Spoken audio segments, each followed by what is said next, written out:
Students with disabilities that cause learning difficulties can have a 504 plan or a IEP, or an individualized education plan.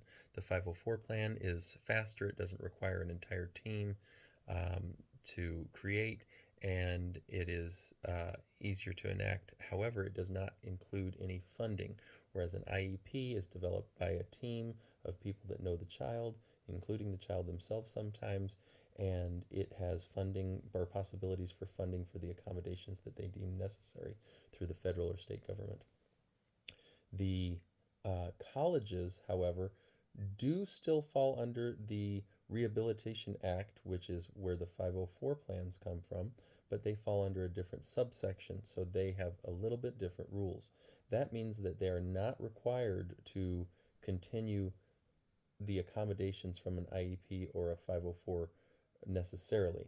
Oftentimes, those can be used as a guideline, but we will often have to have new documentation, new assessments, and maybe even new confirmatory diagnosis, depending on which college you're going to. That is the role of a counselor to help with those, finding that documentation, finding that information for the student. The colleges do still have to abide by any sort of disability.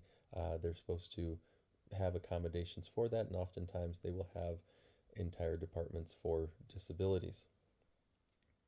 One of the best things that a student can have is a work-based learning experience. For students, it allows exploration, networking, and application of skills learned in the classroom.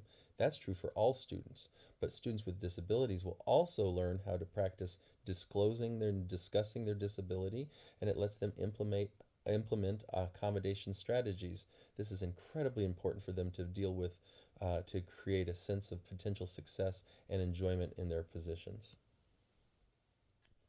Transition plans should be in the works starting at least in junior or senior year. For more severely disabled students, it may be important to note that they are legally allowed to stay in public school until the year they turn 22.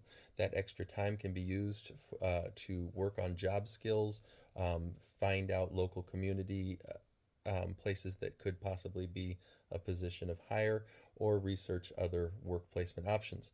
Schools are often the best organizations for monitoring children's or students' success long term, especially in disabled individuals.